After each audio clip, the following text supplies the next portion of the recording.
하나님 말씀은 사도행전 2장 5절부터 13절까지입니다.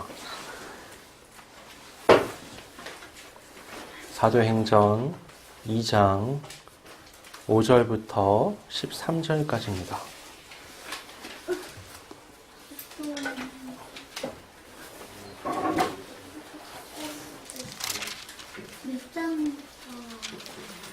사도행전 2장 5절부터 13절까지입니다.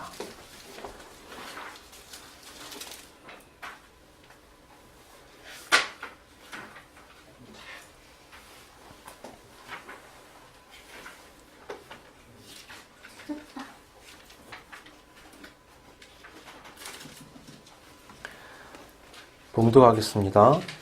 그때 경건한 유대인들이 천하 각국으로부터 와서 예루살렘에 머물러 있더니 이 소리가 나매 큰 무리가 모여 각각 자기의 방언으로 제자들이 말하는 것을 듣고 소동하여 다 놀라 신기하게 여겨 이르되 보라 이 말하는 사람들이 다 갈릴리 사람이 아니냐 우리가 우리 각 사람이 난 곳 방언으로 듣게 되는 것이 어찌 됨이냐 우리는 바데인과 메데인과 엘람인과 또 메소포다미아 유대와 갑바도기와 본도와 아시아 부르기아와 밤빌리아 애국과 및 구레네에 가까운 리비아 여러 지방에 사는 사람들과 로마로부터 온 나그네 곧 유대인과 유대 교회에 들어온 사람들과 그레데인과 아라비아인들이라 우리가 다 우리의 각 언어로 하나님의 큰 일을 말함을 듣는도다 하고 다 놀라며 당황하여 서로 이르되 이 어찌된 일이냐 하며 또 어떤 이들은 조롱하여 이르되 그들이 세술에 취하였다 하더라. 아멘. 새로운 분위기에서 예배를 이렇게 잘 드리게 되었습니다.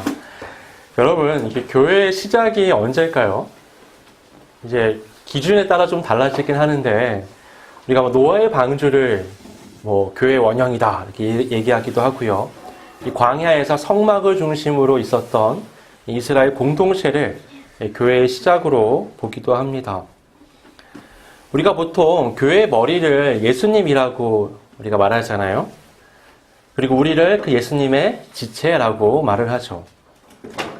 또는 예수님을 포도나무로 우리를 그 나무에 붙어있는 가지로 표현하기도 합니다. 이러한 표현은요, 교회가 한 분이신 예수 그리스도의 공급하심 속에서 유기적인 연합을 이루는 것, 그것이 교회다라는 것을 의미합니다. 마치 한 피가 온몸의 모든 세포와 기관을 통하는 것처럼 예수님으로부터 공급되는 영적인 양분이 사람과 사람을 통해서 온 교회에 흘러야 비로소 온전한 의미에서의 교회라고 할 수 있는 겁니다. 이런 의미에서 보면 오늘 우리가 읽은 이 사도행전 2장이 이 교회의 탄생이다라고 말할 수 있는 겁니다. 예수님의 이 공급하심으로 유기적인 연합을 이루는 것이 교회인데 왜 성령이 교회의 시작과 밀접한 연관이 있는가? 예수님은요, 성령님에 대해 요한복음 14장 26절에서 이렇게 말씀하셨습니다. 보혜사, 곧 아버지께서 내 이름으로 보내실 성령, 그가 너희에게 모든 것을 가르치고 내가 너희에게 말한 모든 것을 생각나게 하리라.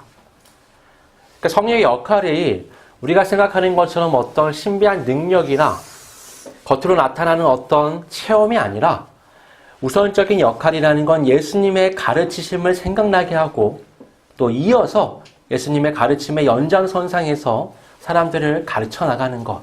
그게 보혜사 성령의 가장 기본적인 역할이다라는 걸 우리가 알 수 있죠. 예수님은 승천하셨지만 예수님의 그 가르치심과 배움의 역사는 계속되어야 하는 겁니다. 오히려 성령의 역사를 통해서 예수님이 하시던 사역은 한 단계 더 발전하게 됩니다. 예수님께서 이 땅에 계실 때는요, 한계가 뚜렷했습니다. 예수님의 말씀을 들으려면 예수님이 계신 곳에 가야만 합니다. 그리고 예수님의 육성을 들어야만 말씀을 들을 수 있는 거죠. 근데 성령의 시대는요, 그런 한계가 극복됩니다. 예수님은 놀라운 일을 이루셨고 엄청난 사역을 하셨지만 그 사역을 받은 사람들은, 그 사역의 대상자들은 항상 소수일 수밖에 없었습니다. 그런데 성령의 시대에는 성령이 각 사람에게 임하심으로써 그러한 물리적 한계가 극복이 되는 거죠. 성령님은 임한 그 사람의 마음과 생각을 변화시킵니다.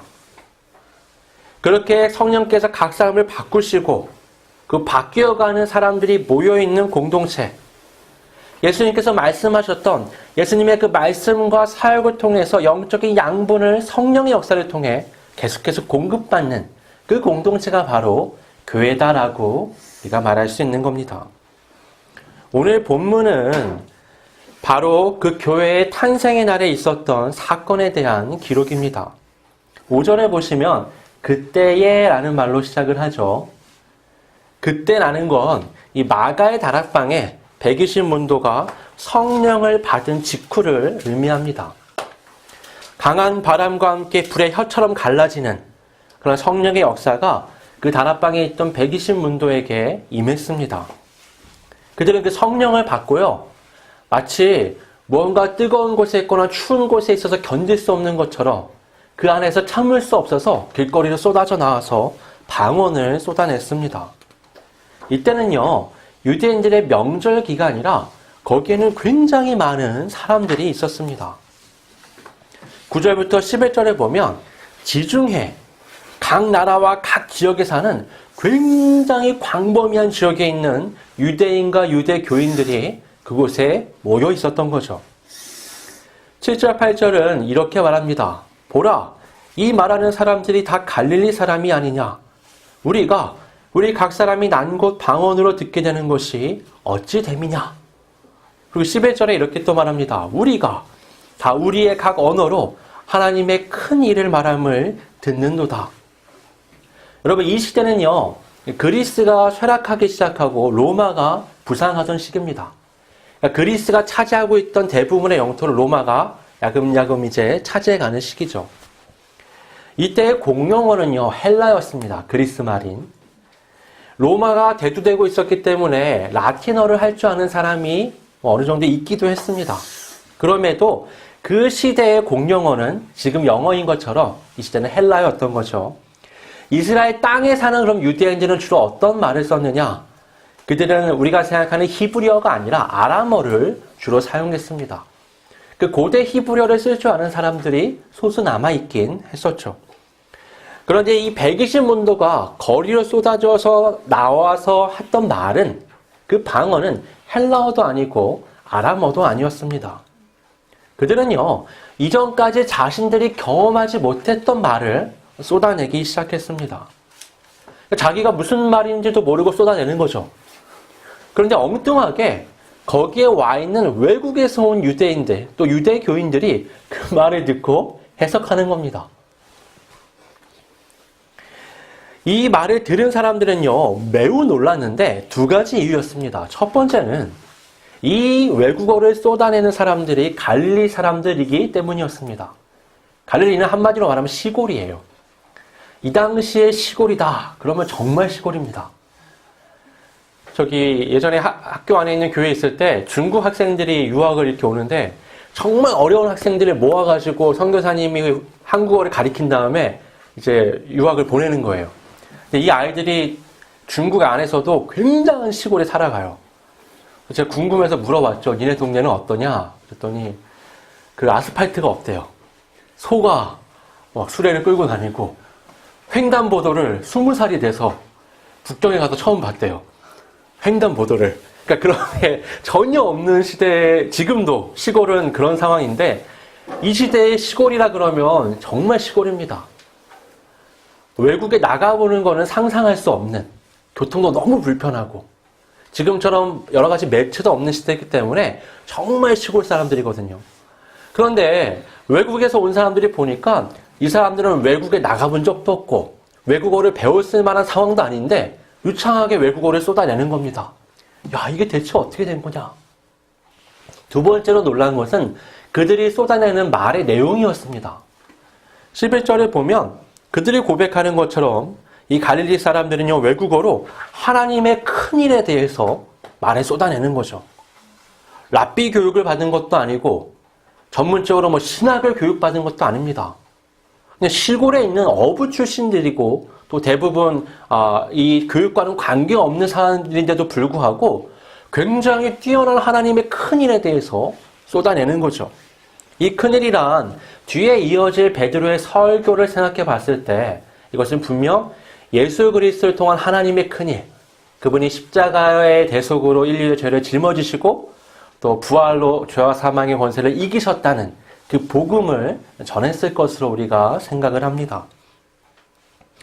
그런데 이 사건에 대해서 우리가 생각할 때 주의할 게 한 가지 있습니다. 이것은 방언에 대한 것인데 이날 이 사람들이 쏟아낸 방언은 우리가 오늘날 생각하는 은사의 하나인 방언과는 결이 좀 다릅니다. 여러분, 은사라는 건 하나님의 선물이죠. 우리가 태어나면서부터 이렇게 얼굴이 다 다르잖아요. 갖고 태어난 개성이 다르고 재능이 다릅니다. 그런 것처럼 성령에 의해서 우리가 거듭남을 체험할 때 거듭난 사람에게 하나님께서는 각자에게 맞는 은사를 주십니다. 우리가 태어날 때 내가 이런 외모, 이런 능력, 이런 재능을 갖고 태어나야지라고 마음먹지 않잖아요. 그리고 태어나서 내가 이런 재능을 갖고 싶다고 조른다고 저절로 생겨나는 것도 사실 아닙니다. 은사란 하나님께서 부어주시는 어떤 면에서는 일방적인 형태의 선물이라고 할 수 있죠. 그래서요, 은사의 하나인 방언을 모두가 할 수는 없습니다. 그리고 방언은요, 하나만 받을 수도 있고요, 여러 개를 받을 수도 있어요. 각 사람에게 맞춰서 하나님이 부어주시는 은사라는 게 있는 겁니다. 그런데 오늘 본문에서는 120명의 사람들이 다 방언을 하는 거예요. 오늘날 방언은 못 알아듣는 형태의 말들도 있잖아요. 근데 그게 아니라 정확하게 그곳에 모여있는 지중해 각 사람들이 알아들을 수 있는 형태의 한정된 방언을 120명 전부가 쏟아냈던 겁니다. 이 사건은요, 창세기의 바벨탑 사건을 떠올리게 합니다. 창세기 바벨탑 사건은 다들 아시죠? 노아의 방주가 끝나고 시대가 그 심판이 끝나고 하나님께서는 그 새로 시작된 사람들에게 흩어지라고 명령하십니다. 그래서 생육하고 번성하라. 아담에게 주었던 그 약속을 다시 주세요. 그러면서 흩어지라고 얘기하십니다. 근데 흩어지던 사람들이요, 갑자기 한 지역에 머물기 시작합니다. 그리고는 우리 흩어지지 말자. 우리 모이자. 그리고 우리 뭉쳐서 화려한 문명을 한번 만들어보자. 성경에는 탑을 쌓았다고 되어 있는데 탑이 아니라 한 거대한 건축물을 짓기 시작한 겁니다. 근데 이게 기술의 발전, 과학의 발전과 맞물려 있어요. 그 전에는 돌로 집을 짓고 이 진흙으로 집을 지었습니다. 그러니까 집이 튼튼할 리도 없고 크고 높게 지을 수 있는데 한계가 있는 거죠. 기술이 발전하니까 이제 벽돌을 굽고 똑같은 모양의 단단한, 그리고 역청으로 대신 발랐습니다. 진흙 대신으로.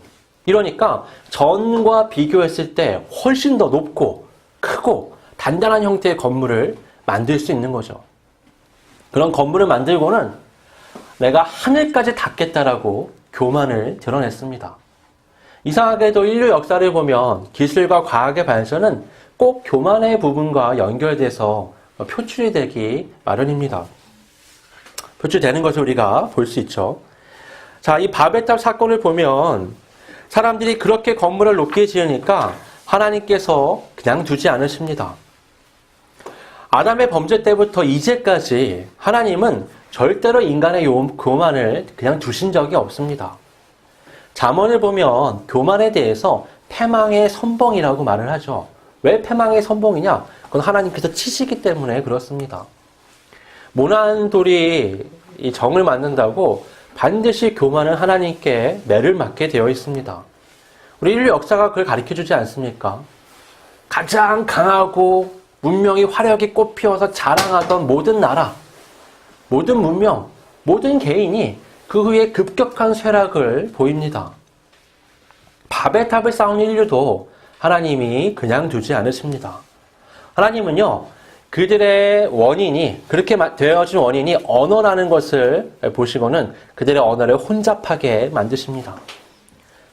이 말이 갑자기 통하지 않게 되니까 결집력을 잃어버리고 뿔뿔이 다시 흩어지기 시작했죠. 바벨탑 사건이 하나님께서 인류의 언어를 혼잡하게 하셔서 뿔뿔이 흩으시는 사건이었다면 오늘 본문은 역으로 각 지역에서 언어가 다른 곳에서 모여있는 사람들을 하나님의 성령의 강력한 역사 속에서 방언을 통해 그들이 하나님의 한 일을 똑같이 듣게끔 만드신 겁니다.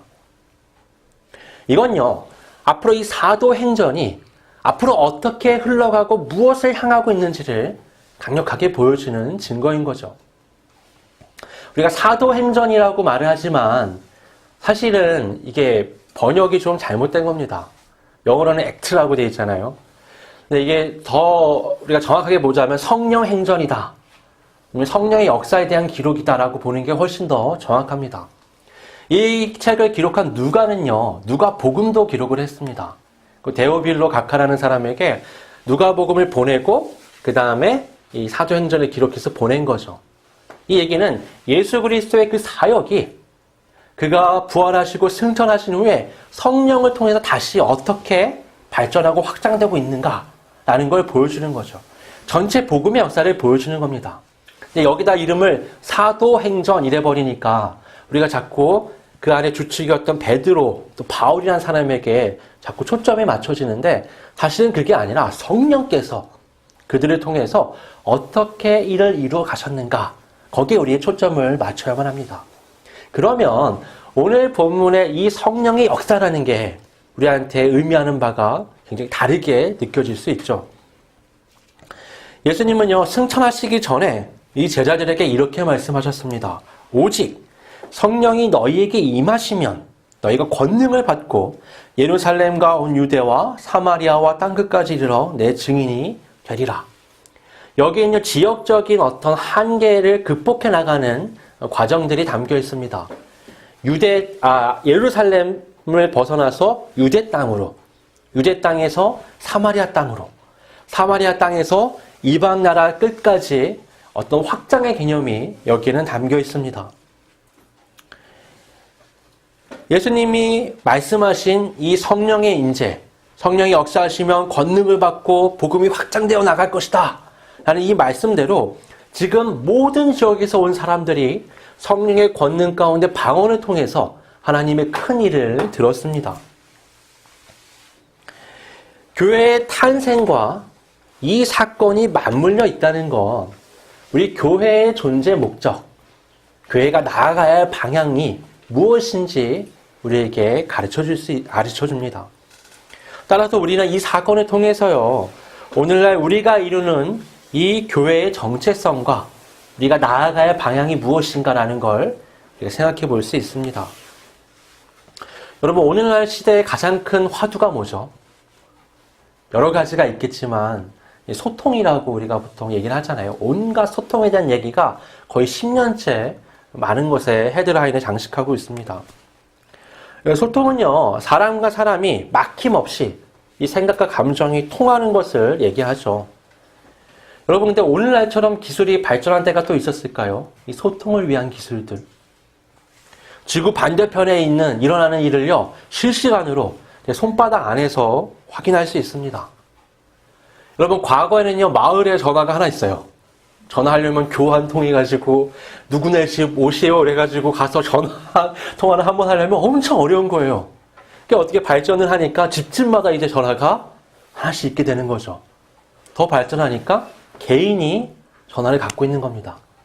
그것도 모자라서 이제는 스마트폰으로 발전을 하고 SNS라는 게 생기면서 24시간 사람들과 연결되어 있는 형태로 살아갈 수 있게 된 거죠. 그런데 그런 오늘날 이 시대의 가장 큰 화두가 소통입니다. 과거를 보면요, 우리가 훨씬 소통하기 어려운 환경이었습니다. 가부장적인 분위기에서 아버지와 소통하는 게 얼마나 힘듭니까? 여러분은 안 그러셨나요? 저는 아버지가 늦게 퇴근하시는 편이었는데 차 소리가 들리면 자는 척을 이렇게 왜냐면 대화를 많이 안 하고 크니까 어려운 거예요, 대화가. 그만큼 아버지랑 소통하는 게 어려운 시대가 있었습니다. 선생님하고 소통하는 건 뭐 쉬웠나요? 선생님한테 뭐 질문하고 물어보는 것 자체가 굉장히 어려운 시대가 또 있었잖아요. 지금과 달리. 군대는 또 어땠습니까? 시집살이는 또 어땠어요? 어마어마했죠, 여러분. 오늘날 보면요, 굉장히 수직적이었던 이 한국 사회가 수평적으로 변하는 과정 가운데 여러 소리가 나오는 거예요. 문제가 팍 터져 나오지만 사실 저는 그렇게 부정적으로 보지 않는 게 이게 사회 구조가 변하는 과정 가운데서 자연스럽게 마찰이 있을 수밖에 없다고 생각이 듭니다. 이렇게 수평적으로 변해가는 시대인데도 불구하고 여전히 큰 문제는 소통입니다. 구조가 아무리 바뀌어도요, 소통의 문제가 끊이지 않는 이유는 이게 구조나 기술의 문제가 아니기 때문입니다. 소통은 우리의 본성의 문제입니다. 그럼 사람이 처음으로 불통을 느꼈을 때가 언제일까요? 성경을 보면 아담과 하나님의 관계에서 처음 불통이 나타납니다. 선악과를 먹은 아담에게 하나님이 이렇게 말씀하십니다. 내가 내게 먹지 말라 명한 그 나무의 열매를 네가 먹었느냐? 거기 아담은 이렇게 대답합니다. 하나님이 주셔서 나와 함께 있게 하신 여자, 그가 그 나무 열매를 내게 주므로 내가 먹었나이다. 하나님의 기준은요, 내가 내게 명한이에요. 내가 너한테 말한 그 기준을 따라 봤을 때 너 먹었니 안 먹었니? 그 기준에 따르면 아담이 할 수 있는 대답은 예, 아니옵니다. 먹었습니다, 안 먹었습니다. 근데 아담의 대답은 좀 길죠. 길어질 때는요, 뭐가 막 거기에 첨가된 거예요. 아니, 제가 안 먹은 건 아니고요. 먹긴 먹었는데 하나님이 만들어주신 그 여자가 나에게 이걸 먹으라고 가져와서 내가 마지못해 먹었습니다. 그러니까 뭔가 죄가 하나님과 여자에게 전가된 형태의 변명을 하는 거죠.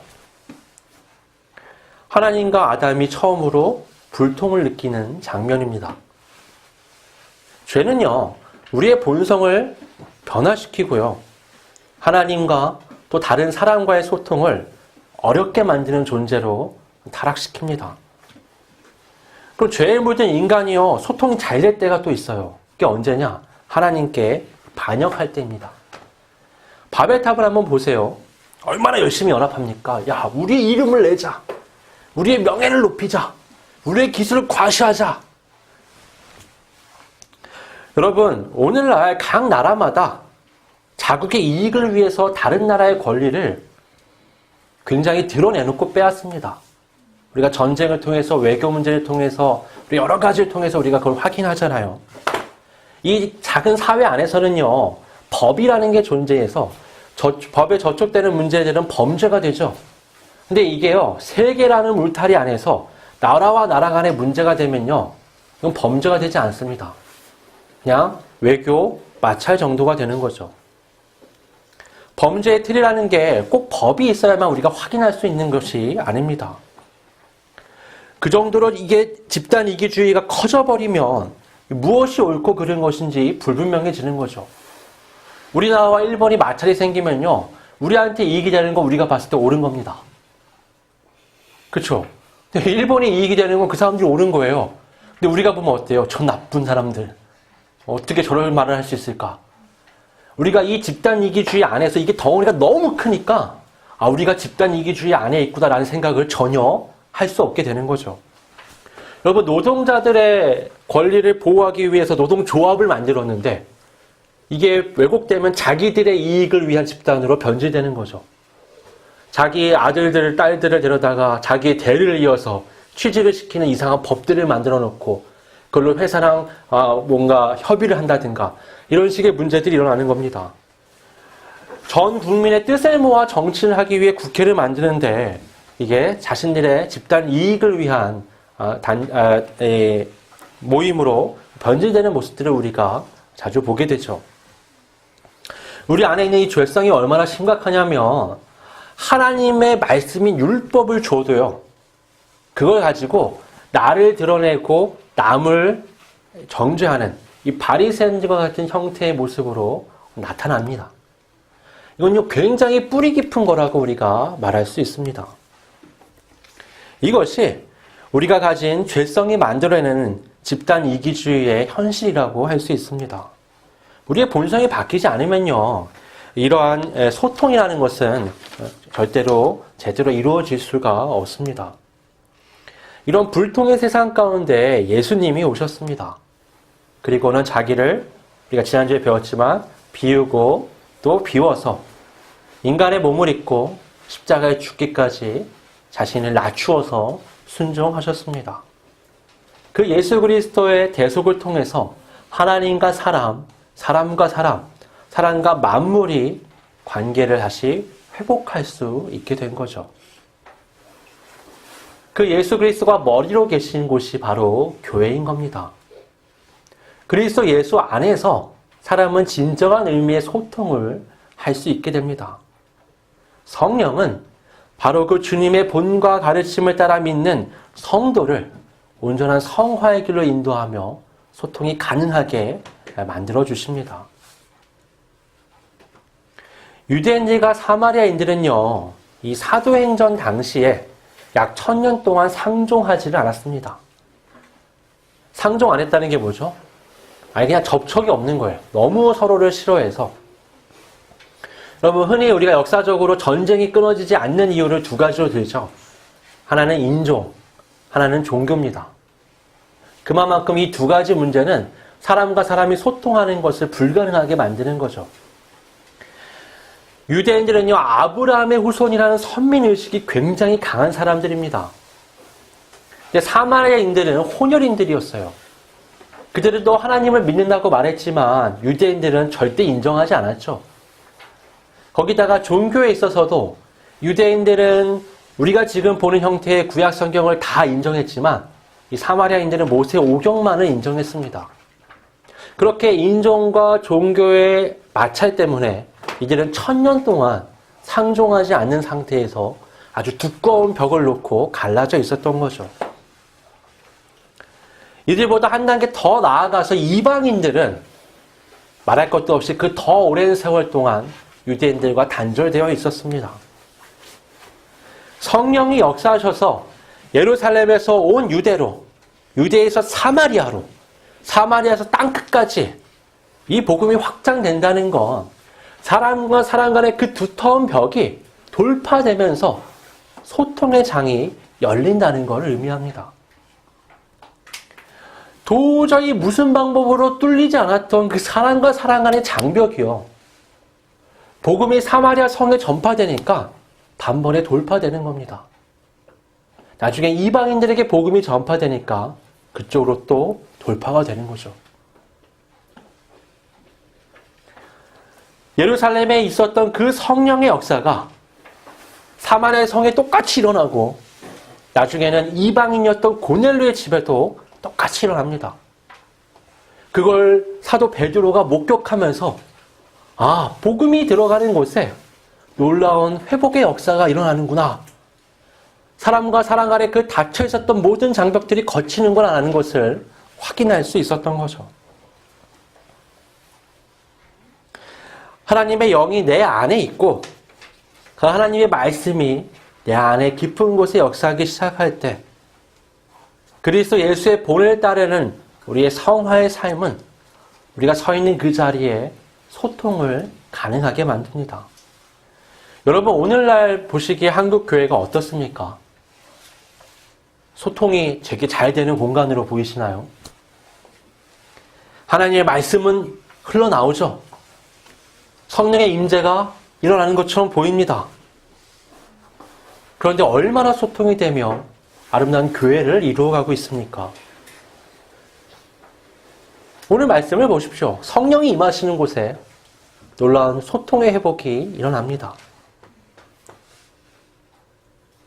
사람들이 길거리로 쏟아져 나와서 그곳에 있는 모든 사람들과 통하게 되는 거죠. 그것이 우리가 이 세상에서 그리스도로 살아가는 방식인 겁니다.